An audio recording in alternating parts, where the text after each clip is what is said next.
Baik, kita mulai. Assalamualaikum warahmatullahi wabarakatuh. Innal hamdalillah nahmaduhu wa nasta'inuhu wa nastaghfiruh wa na'udzu billahi min shururi anfusina wa min sayyiati a'malina.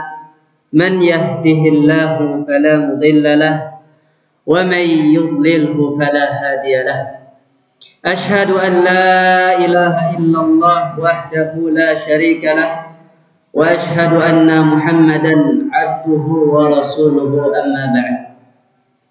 Ya ayyuhalladzina amanu, wahai orang-orang yang beriman, ittaqullaha haqqa tuqatih, bertakwalah kepada Allah Azza wa Jalla dengan sebenar-benar takwa, dengan arti takwa yang sesungguhnya. Wala tamutunna illa wa antum muslimun, dan janganlah kalian meninggal kecuali dalam keadaan bertakwa. Jamaah kaum muslimin rahimani wa rahimakumullah, kembali Allah Azza wa Jalla memberikan kita kesempatan, memberikan kita keimanan, memberikan kita kesehatan, sehingga alhamdulillah pada malam ini insyaallah kita lanjutkan muhadarah rutin, kajian rutin hari Senin, dan insyaallah pada malam ini kita akan membahas kitabun nikah. Kalau lebih umumnya fiqhul usrah, fikih keluarga. Setelah kita bahas dulu pembahasan secara umum tentang fikih. Fikih itu secara umum dibagi tentang ibadah. Kalau membahas fikih berarti tidak keluar dari pembahasan tentang ibadah, atau fikih keluarga, atau fikih muamalah, muamalah maliyah, tentang simpan pinjam, pegadaian, riba, jual beli, wasiat, termasuk juga hibah, termasuk juga wakaf, semuanya itu ada fikihnya.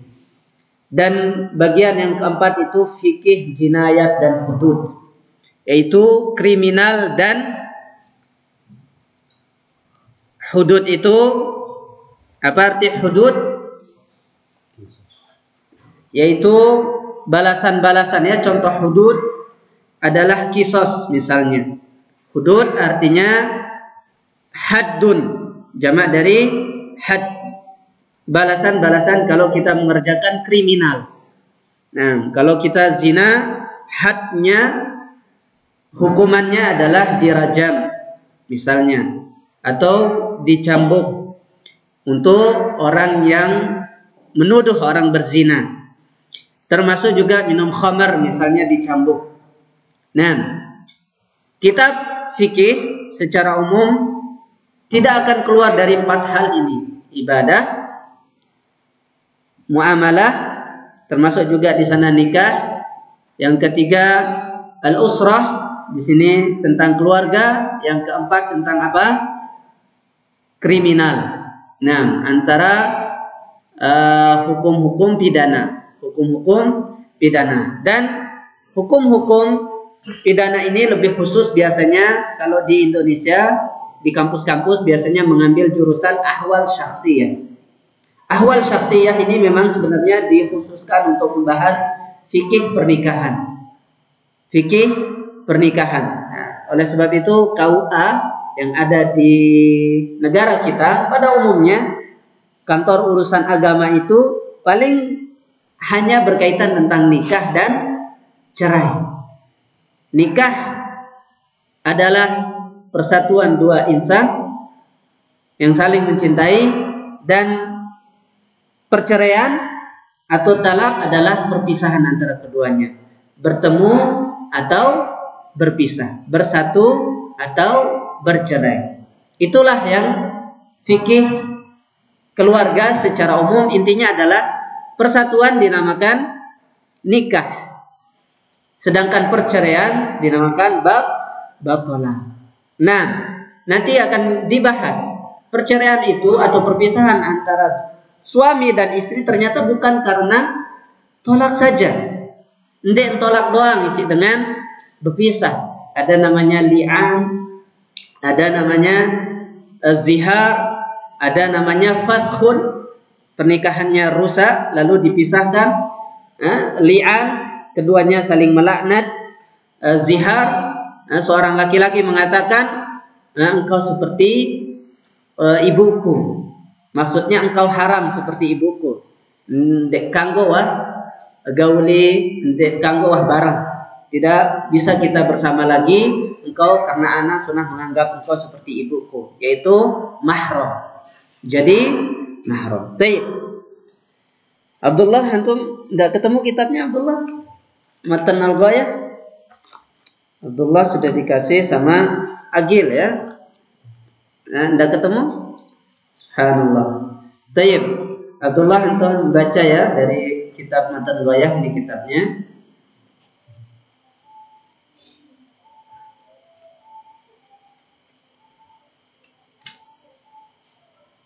Setelah muamalah lalu masuk ke faraid, baru masuk ke fiqhun nikah, fikih tentang nikah. Tafadhal. Satu paragraf aja ya. Kitabun nikah. Nah,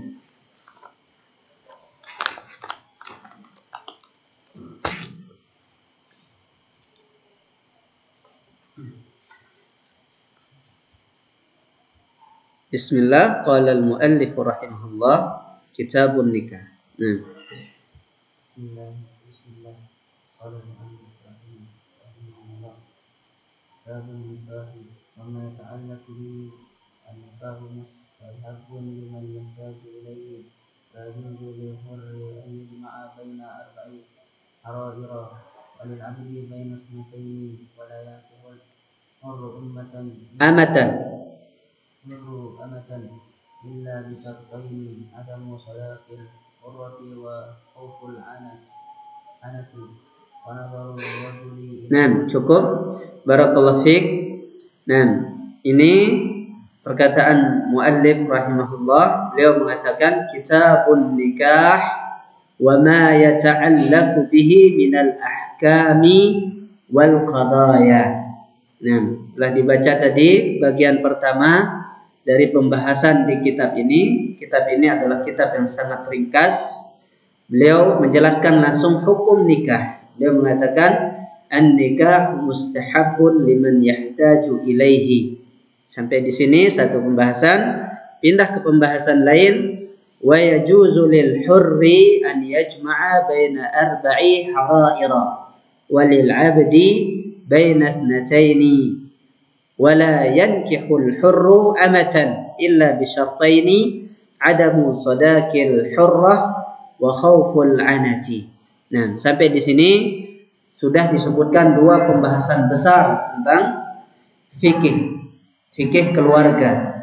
Yang pertama tadi pembahasan tentang hukum nikah. Kita mau membahas tentang nikah, apa hukumnya. Kemudian yang ketiga, berapa yang bisa kita nikahi. Nah, beliau membagi, ada namanya hurrun, yaitu orang yang merdeka seperti kita. Lawannya adalah budak. Hurrun boleh menikahi 4, sedangkan budak, kalau kita jadi budak, rampasan perang, atau kita punya budak, kita berperang dengan orang kafir. Misalnya kalau sudah keluar khalifah umat Islam, lalu kita disyariatkan untuk jihad, kita perang dan mendapatkan budak. Mereka boleh menikah hanya 2 wanita saja, sedangkan kita boleh menikahi 4. Baik.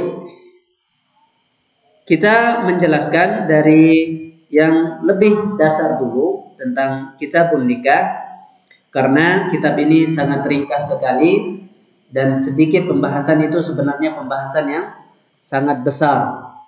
Nah, termasuk juga ketemu kitabun nikah di Al-Wajiz Al-Bar.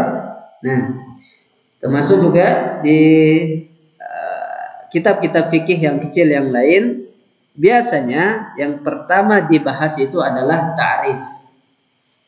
Ta'rif itu artinya apa? Definisi. Sebelum kita syarah secara detail, kita mau menanyakan sedikit tentang nahu sorofnya. Nama babnya adalah an-nikahu. An-nikahu ini dalam ilmu sorof disebut apa? Maka dia isim fa'il atau fi'il atau isim atau masdar atau namanya adalah isim fa'il. Ada pendapat yang lain? Itu pendapat pertama. Silahkan. Agil, apa pendapat antum? What about you? Bahasa Inggrisnya Agil. Abdullah, an-nikah ini isim fa'il, isim maf'ul atau fi'il madhi, mudhari', amr. An-nikahu. Fi'ilnya kira-kira apa? Nakaha,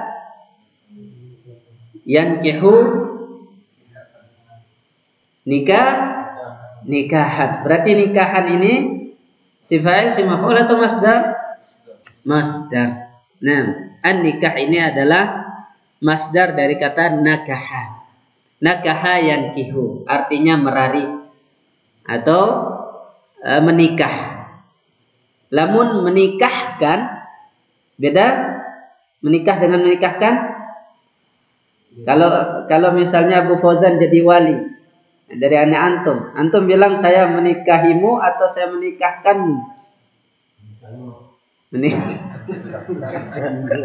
Kalau jadi wali Abu Fauzan, antum punya anak. Bukan antum pengantinnya, masya Allah. Antum pengen jadi pengantin aja kan? Anak antum misalnya, jangan contohkan langsung ya, jangan contohkan langsung ke Albar, nanti dia bilang qabil tuh antum jadi sah nanti. Kalau antum bilang saya nikahkan kamu Albar, jangan ya, nanti dia bilang qabil tuh jadi beneran.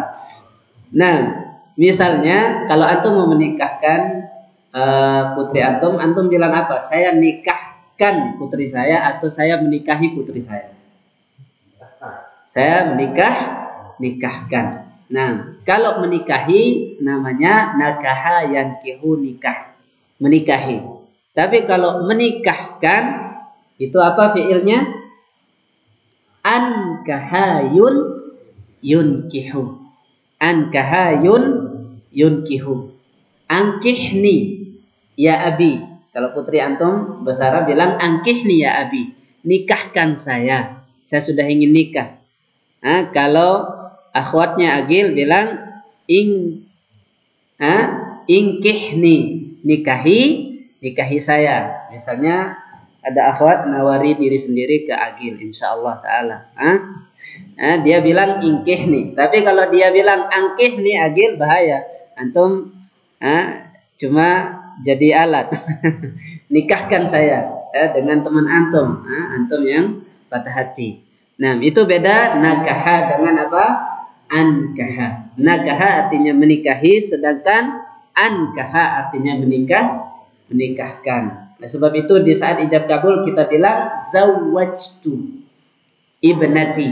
Saya menikahkan putri saya. Alhamdulillah di banyak daerah masih banyak yang pakai bahasa Arab. Dan harus pakai bahasa Sasak. Aku terima nih, aku kawinkan, masya Allah, dengan Lombok kebanyakan lebay.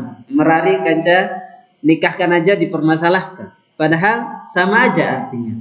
Secara bahasa boleh kita menggunakan bahasa yang mengandung makna sama. Merari dengan nikahkan, saya kawinkan, yang sering dibahas ulang, diganggu kena kawin, nikah saja. Saya nikahkan anak saya kawinkan anak saya, itu bisa. Karena itu sudah semakna dengan kata yang di Al-Quran. Tetapi ada mazhab yang sangat syadid, yang sangat kuat, tidak bisa. Harus menggunakan pakai bahasa Arab.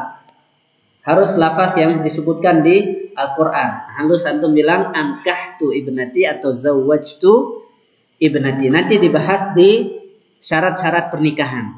Di antara syarat-syarat pernikahan adalah ijab dan qabul. Di antaranya wali dan syahid. Dan yang ketiga adalah tentu yang paling penting adalah ada pengantinnya. Ada ijab kabul, ada wali, ada syahid, tetapi tidak ada pengantinnya, muskilah. Nah, di sana akan dibahas secara detail. Sekarang itu secara sorof ya. Kita tanya sedikit saja, satu saja mungkin pertanyaan tentang nahu. Kata muallif di sini, kitabun nikahi wa ma yata'allaqu minal ahkami wal qadaya. Terus kata muallif, an-nikahu mustahabbun liman yahtaju ilaihi. An-nikahu ini kenapa dia marfu? Jawabannya apa? Kenapa tidak dibaca an-nikaha atau an-nikahi? Kenapa? An-nikahu mustahabbun. Kenapa an-nikahu? Karena dia mubtada. Setiap mubtada pasti ada khabar. Mana khabarnya? Mustahabbun. Nah, mustahabbun ini secara sharaf apa namanya, Agil? Dia isim fa'il atau masdar? Fiilnya apa, Abdullah? Istahabba yastahibbu istihbaban. Masdarnya apa? Istihbaban. Fahuwa mustahibbun wa dzaka mustahab. Jadi isim apa, Agil? Isim maf'ul. Isim maf'ul. Kalau isim fa'il mustahibbun dia kasrah, isim maf'ulnya mustahabbun. Jadi nikah itu adalah mustahabbun. Baik, ini secara sebagai pengingat bab sharaf dan bab nahunya. Nah, untuk bab mubtada dan khabarnya sangat mudah sekali karena ringkas sekali. Khabarnya mufrad. Belum ada khabar jumlah, khabar syibhu jumlah di sini. Baik. Apa pengertian? Apa saat kena ara nikah nun? Apa jak kena? Nikah. Bahasa syariatnya adalah nikah. Nah, secara bahasa tentu nikah itu berasal dari bahasa apa? Yunani? Tidak, berasal dari bahasa Arab. Bahasa Arab dari nakaha yankihu yang tadi. Kalau bab sorofnya dia termasuk ke bab apa? Dia masuknya bab doroba atau babnya bab doroba atau karuma, atau sudah belajar ini ya? Atau bab apa masuknya? Dia masuknya bab doroba secara sorof. Karena dia nakaha yankihu doroba yadribu. Sama-sama mudhareknya. Ini secara sorofnya. Nah, dan di dalam Al-Quran sudah disebutkan kata-kata ini. Kata Allah Azza wa Jalla, Allah berfirman, wa ankihul ayama minkum wassalihin min ibadikum wa imaikum. Wa ankihu, dan nikahkanlah ayama, budak-budak kalian. Di dalam tafsir lain dikatakan putri-putri kalian. Nah, di sini dianjurkan segera menikahkan putri-putri kita. Namun subhanahu wa ta'ala, la ilaha illallah, ilahi tuklan, kita bertawakal kepada Allah. Sekarang pemerintah mewajibkan minimal pernikahan itu untuk laki-laki minimal 24 Agil. Sekarang antum belum boleh kalau secara hukum. Antum bisa dituntut dan bisa dipisahkan secara hukum. Dan yang perempuan 21. Dan yang hasil Anda bicarakan dengan para kadus, sebenarnya ini adalah fenomena atau sangat rumit. Karena para kadus sebenarnya ingin warganya segera menikah. Saking banyaknya dia melihat juga perzinahan dan pergaulan yang bebas. Dan justru kalau menikah malah itu jalan yang terbaik. Tetapi di sisi lain dia adalah kadus. Dia harus, ini susahnya kalau kita jadi ikut di pemerintahan. Kita sudah tahu hukum tidak boleh, dan kita sudah tahu hukum harus segera menikahkan anak-anak kita, tetapi pemerintah malah melarang itu. Nah, ini yang menjadi contoh kecil kenapa kita sangat dilarang untuk ikut di dalam parlemen, khususnya parlemen yang tidak berdasarkan Alkitab dan Sunnah. Sedangkan kalau misalnya negara kita, semoga Allah Azza wa Jalla memberikan hidayah, menerapkan Al-Quran dan Sunnah, tafadhol atau ikut parlemen. Tapi yang diterapkan negara kita, ikut demokrasi, ikut mencalonkan diri, seolah-olah kita mencalonkan diri jadi pemimpin, kita ingin memimpin, bahkan kita berhutang. Kebanyakan kita calon-calon, kebanyakannya pakai hutang untuk bisa menang. Asalullah salamah. Sedangkan setelah kita ngaji misalnya, kita tahu hukum-hukumnya lalu bertentangan dengan undang-undang atau bertentangan dengan hukum-hukum yang ada di syariat kita seperti ini. Seharusnya di dalam syariat tidak ada pertentangan. Bahkan Aisyah dikawinkan dengan Rasulullah Sallallahu Alaihi Wasallam sebelum dia balik. Syariat tidak melarang itu. Dan ini adalah jalan keluar terbaik. Betapa banyak asatidzah kita, masya Allah, putrinya langsung dinikahkan 13 tahun. Putrinya masih 13 tahun dinikahkan dengan muridnya. Contoh guru kita adalah Dr. Abdullah Rai. Dr. Abdullah Rai punya menantu, sekarang mungkin sudah usia 20-an, dan putrinya dulu dinikahkan 13 tahun, baru lulus SD. Dan alhamdulillah kalau berdasarkan ilmu, karena yang putrinya sudah belajar dan yang laki-lakinya yang paling penting juga murid Dr. Abdullah Rai sendiri, tidak ada ceritanya alhamdulillah perceraian sampai sekarang. Keluarganya tetap berlanjut. Alhamdulillah binikmatihi tatimmu shalihat. Karena pemerintah yang ditakutkan adalah banyaknya perceraian. Tetapi banyaknya perceraian ini mudaratnya lebih kecil daripada banyaknya perzinahan. Coba kalau sudah dua sejoli, dedara kaca bajang, saling melek, sudah saling cinta, lalu menikah. Menikah di Lombok misalnya dicuri, sudah dicuri, tapi karena masih 20 tahun, padahal masih 20 tahun atau masih 15 tahun perempuannya, maka kadusnya bilang harus dibelas atau harus dipisahkan. Namanya manusia, sudah saling, medsos sudah tersebar, bisa lagi ketemuan di sana berapa banyak. Misalnya di Kadus Tuta saja di Ana itu sudah berapa kasus pernikahan yang dibelas, kembali lagi dibelas, dicuri lagi, dibelas, curi lagi, sampai 3 kali. Ya sudahlah, lanjutkan saja pernikahannya, tidak dikasih tahu secara pemerintahan dulu. Nanti nikah secara KUA-nya, yang penting halal secara agamanya. Untung saja. Lalu dia bilang pengantin perempuannya, berani tanggung jawab Pak Kadus kalau saya berzina? La ilaha illallah. Orang sudah begitu mau bilang apa? Nasallallahu salamah wal afiyah. Nah, yang kedua, kata Allah Azza wa Jalla, fa in talaqaha fala tahillu lahu min ba'du hatta tankiha zawjan ghairahu. Di ayat kedua ini Allah Azza wa Jalla mengatakan tankiha. Kalau yang pertama wa ankihu. Di sana penjelasan ada ankaha, ada nakaha. Kalau nakaha kita yang menikah. Ana nakahtu fulanah Aisyah. Berarti saya menikah dengan Aisyah. Kalau saya menikahkan Aisyah kita bilang angkahtu. Angkahtu. Nah, kata Allah Azza wa Jalla, fa in talaqaha, kalau dia mentalaknya, fala tahillu lahu min ba'du hatta tankiha zawjan ghairah. Ini talaknya kalau sudah talak 3. Dan ini permasalahan yang sangat pelik juga di Lombok, subhanallah ya. Selama terakhir Anda ditanya di sana di Lombok Utara, dia bertanya, Ustaz, kita ini sepakat, masyarakat kita sepakat Ustaz. Ini laki-laki ini sudah menceraikan istrinya 3 kali, tetapi ternyata saling kangen lagi Ustaz. Sudah talak 3. Kalau kita masyarakat bersepakat untuk cari Cina buta, kalau bahasa Lombok itu, Cina buta. Cina buta artinya dengan bersedekah. Misalnya A dan B menikah, sudah talak 3, datanglah kamu si C, Anda bayar antum 1 juta, nikahi istri saya semalam saja, lalu ceraikan dia.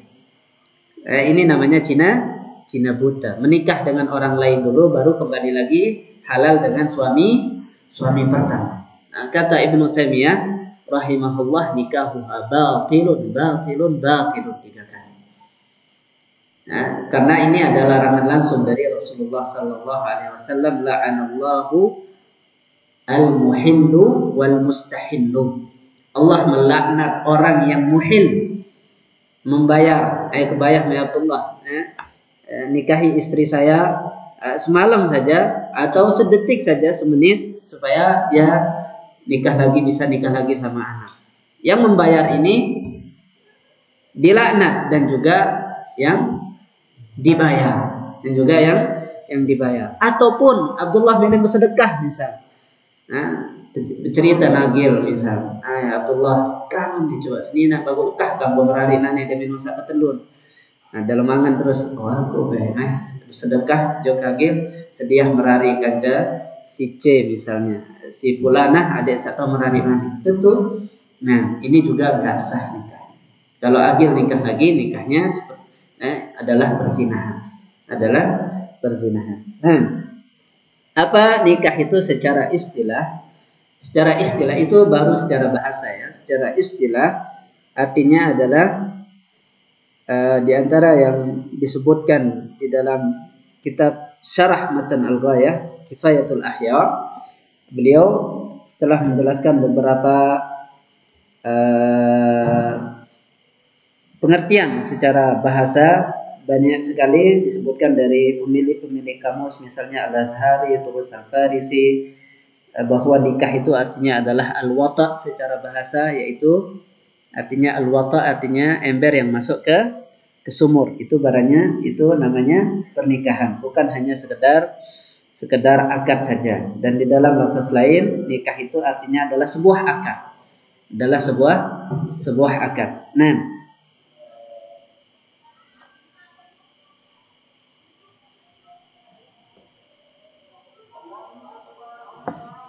subhanallah.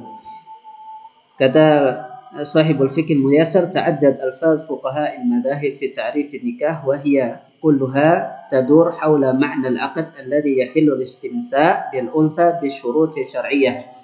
Ini yang setelah banyak pengertian dari para ulama madhab tentang pengertian nikah, diringkaskan oleh kitab fikih muyassar yang ditulis oleh 3 masyayikh terkenal yang tergabung dalam kibar ulama. Dia mengatakan semuanya, walaupun beda-beda lafaz ta'rifnya, semuanya mengandung makna yang satu, yaitu al-'aqdul ladzi yahillu al-istimta'u bil untha bisyurutis syar'iyyah. Nikah itu adalah sebuah akad, di mana akad ini bisa membuat perempuan itu jadi halal untuk dinikmati bisyuruti syar'iyyah, dengan syarat-syarat yang syar'iyyah. Nah, ini semuanya terkandung dalam perkara ini. Intinya nikah itu adalah sebuah akad, dan akad ini akan membuat kita halal untuk saling istimta', itu saling menikmati antara laki-laki dan perempuan. Mungkin subhanallah ya, cepat sekali masuk isyanya. Tidak apa-apa, sedikit demi sedikit insyaallah kita masuk di pengertian nikah. Karena kalau kita membahas secara detail fikih mazhab ini, fikih mazhab ditulis dengan tujuan supaya kita bisa menguasai fikih secara umum, bukan kita ingin taklid ke mazhab Syafi'i. Ini kitab mazhab ini, Matan Al-Ghayah ini adalah kitab khusus mazhab Syafi'i. Tujuannya bukan ingin mentaklid, tetapi ingin menguasai secara umum. Tetapi biasanya kalau kajian untuk orang tua seperti yang sudah berkeluarga, banyak pikiran, banyak beban, tidak bisa menghafal, biasanya fikih praktis. Namanya apa? Fikih praktis, fikih yang bisa langsung dipraktekkan, yang bisa langsung diamalkan. Makanya kita mungkin kita tetap mengacu pada kitab ini, tetapi tetap kita membahas secara detail seperti yang tadi. Ada hukum-hukum yang perlu dijelaskan, ada permasalahan-permasalahan tersebar di Indonesia yang perlu diingatkan, perlu ta'liq, perlu ditanbih, perlu di-warning, perlu diwanti-wanti. Seperti tadi pernikahan Cina buta, pernikahan yang lain-lain seperti yang tadi, insya Allah kita ingatkan secara sedikit ya, secara ringkas insya Allah Taala. Mungkin kita akan lanjutkan pada pertemuan yang akan datang insya Allah tentang masyru'iyatun nikah. Ini sebenarnya juga mungkin belum isya sebenarnya ini. Ini tinggal 7 menit ternyata. Banyak masjid-masjid yang duluan azan sebenarnya, duluan azan. Taib, masyru'iyatun nikah. Apa hukum nikah itu? Hukum nikah secara ittifaq ulama, secara sepakat, nanti ada khilafnya, tapi sepakat semuanya mengatakan nikah itu masyru'. Nikah itu disyariatkan oleh Islam. Tidak ada yang mengatakan nikah itu bukan syariat Islam. Semua mengatakan nikah itu disyariatkan. Banyak dalil-dalilnya. Di antaranya adalah firman Allah Ta'ala, wa in khiftum alla taqsitu fil yatama فَأَنْكِحُوا مَا طَابَ لَكُمْ مِنَ النِّسَاءِ مَثْنَى وَثُلَاثَ وَرُبَاعَ. Kalau kalian takut untuk tidak berbuat adil, kalian takut nanti tidak bisa berbuat adil di anak-anak yatim, maka nikahlah. Menikahlah di sini yang pertama masna, nikahilah 2 wanita, wa thulatha atau 3 wanita, atau ruba' atau 4. Wa man lam yastati' minkum tawlan an yankihal muhsanat al-mu'minat fa mimma malakat aymanukum min fatayatikumul mu'minat. Nah, di dalam ayat lain dilanjutkan atau dijelaskan di dalam ayat lain, bagi yang tidak bisa minkum taulan an yankihal muhsanatil mu'minat fa mimma malakat aymanukum. Bagi yang tidak bisa taulan di sini kata para ulama adalah tidak memiliki mahar atau tidak punya harta, darah situ merari. Nah, apalagi misal merari adat, subhanallah minimal 50 sampai 100 juta kan kalau nikah-nikah di Lombok. Tapi alhamdulillah di zaman Covid ini pun adat-adat banyak yang mengundurkan diri. Nah, jadi kesempatan emas untuk nikah dengan murah. Nah, bagi mereka alhamdulillah, untuk teman-teman sunnah biasanya sudah masyhur. Bukan dilarang antum menikah dengan pernikahan pesta besar-besaran, gorok baluk santi misalnya, tidak ada masalah, walimah besar-besaran. Tetapi banyak syabab kita, apalagi pada zaman-zaman sekarang, pemuda-pemuda kebanyakannya belum punya pekerjaan, belum punya apalagi orang tuanya belum dalam keadaan yang kurang mampu. Kalau orang tuanya mampu, insya Allah ini adalah tanggungan orang tua untuk menikahkan anaknya. Di antara tugas orang tua adalah menikahkan anak-anaknya. Nah, apa anjurannya? Kalau kita tidak punya taulan, an yankihal muhsanatil mu'minat, untuk bisa menikahi wanita yang bebas, yang mukminah, famimma malakat aymanukum, maka boleh kalian menikahi budak-budak kalian, min fatayatikumul mu'minat, dari remaji-remaji yang mukminah. Wallahu a'lamu biimanikum. Nah, saat ini dijelaskan kata para ulama kapan bolehnya kita menikahi budak. Karena budak itu halal untuk kita kalau kita yang memilikinya. Namun kita tidak punya budak misalnya. Kita kere juga, tidak punya uang, tapi pengen nikah. Sudah panas sekali, rasanya mau meledak di dalam. Kalau telat sedikit aja akan menjadi bom waktu yang akan meledak tanpa tahu kapan waktunya. Maka dibolehkan untuk menikahi budak si A misalnya. Misalnya Abu Fauzan punya budak, Agil bisa menikahi budaknya Abu Fauzan. Itu dengan syarat Agil kere, miskin misalnya, kalau dia tidak punya. Karena pada dasarnya menikahi budak itu tidak dianjurkan, karena nanti anaknya akan menjadi merdeka, sedangkan ibunya akan tetap jadi budak. Nah, ini membuat anak itu lebih tinggi dari ibunya. Nah, di antara dalilnya adalah hadis Rasulullah sallallahu alaihi wasallam, ya ma'syarus syabab man istata'a minkumul ba'ah falyatazawwaj. Al-hadis rawahu al-Bukhari kaum muslim, wahai para syabab, para pemuda, siapa yang mampu, man istata'a, siapa saja yang mampu al-ba'ah, untuk nikah. Dalam tafsir lain disebutkan al-ba'ah artinya punya kemampuan materi. Para ulama lain berpendapat punya, yang penting bisa wata, bisa jima. Nah, falyatazawwaj, maka lam di sini adalah lamul amr.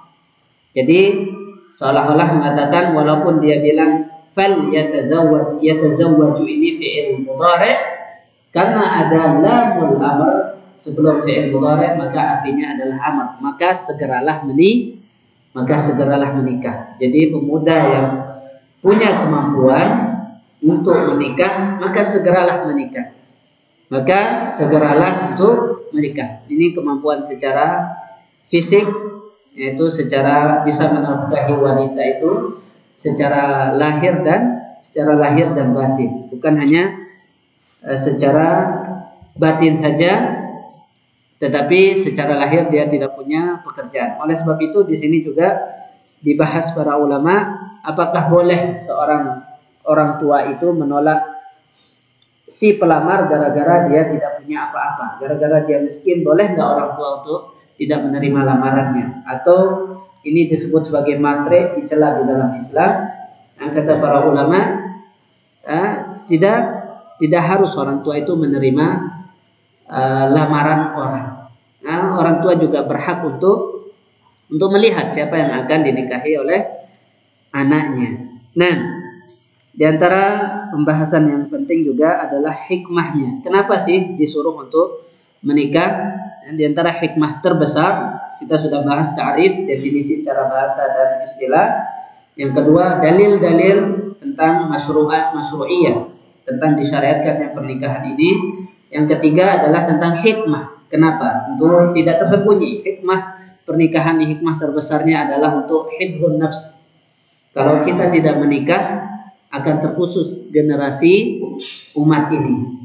Apalagi kalau yang tidak menikah itu ahlus sunnah wal jamaah, yang berakidah salafus saleh, yang berakidah benar tidak menikah, maka jika semuanya tidak menikah, maka terputuslah generasi yang soleh. Karena sangat sulit sekali kita akan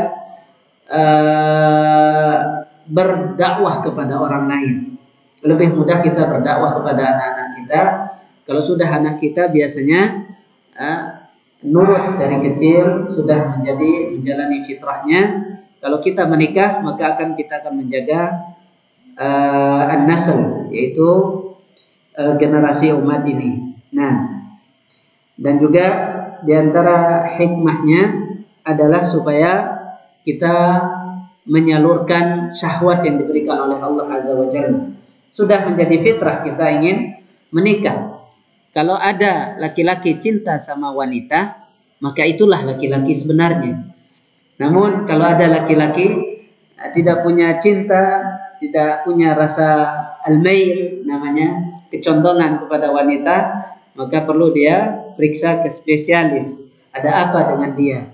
Ada apa dengan dia? Nah, kalau ditanya berangan oleh cewek, kalau dia bilang tidak, berarti ini kita perlu bawa normal atau tidak. Nah, tentu semua kita punya keinginan untuk menikah, punya rasa cinta kepada perempuan. Namun Islam itu sudah memberikan cara, bagaimana cara kita menyalurkannya. Itulah indahnya Islam. Dia memberikan kita syahwat, dia tidak menyuruh kita tahan-tahan, sabar dan pokoknya sabar. Tidak. Dia memberikan kita syahwat, sabar di jalan yang haram, tetapi silahkan salurkan di jalan yang halal. Dan di jalan yang halal kita salurkan syahwat kita itu yaitu dengan cara kita menikah. Nah, oleh sebab itu Rasulullah mengatakan tazawwajul wadud dan walud fa inni mukatsirun bikumul anbiya yaumal qiyamah. Ini anjuran untuk menikah dan banyak anak. Nikahilah al-wadud al-walud, wanita yang penyayang dan wanita yang subur, yang bisa banyak anaknya. Nah, makanya diantara para ulama membahas nanti gimana kalau kita mau menikahi perempuan, kita tahu dia itu tidak bisa bahasanya kalau tidak bisa beranak mandul, bangkun. Kita tahu dia bangkun, apa hukumnya? Dibahas para ulama. Ada yang mengatakan makruh, ada yang mengatakan boleh-boleh saja, ada yang mengatakan haram. Karena hadis ini tazawwajul al-wadud al-walud. Nikahilah wanita yang penyayang dan juga yang subur. Karena sebagian orang biasanya waktu luwe anak dari istri pertama meling ke merari kanca sak mandul istri kedua buat supaya tidak sibuk lagi dengan anak, cukup menikah dengan yang kedua supaya buat senang-senang aja. Nah, nanti terasa agil itu ya. Udah banyak anak, sudah sulit dapat kesempatan, sudah banyak kesempatan anak semua. Nah, nanti akan terpikir seperti itu. Namun syariat juga sudah membahas apa hukum menikahi wanita mandul. Nah, baik, sampai di sini insyaallah pembahasan kita pada malam ini. Semoga Allah Azza wa Jalla memudahkan kita untuk melanjutkan pada hari yang Senin akan datang. Insyaallah kita akan melanjutkan pembahasan kitab ini ya. Karena antum sudah belajar dari Thaharah di fikih sama Ustaz Budiman. Insyaallah bukan berarti kita loncat. Karena namanya pernikahan itu juga darurat. Bagi yang jomblo apalagi siapa tahu nanti ada masa-masa yang tidak tertahankan, harus merari tapi tidak punya ilmu kan masalah. Ataupun sudah menikah tetapi masih belum punya ilmu tentang talak, tentang perceraian atau banyak hal yang ingin dipelajari seterusnya. Subhanakallahumma wa bihamdika asyhadu an la ilaha illa anta astaghfiruka wa atubu ilaik. Assalamualaikum warahmatullahi wabarakatuh.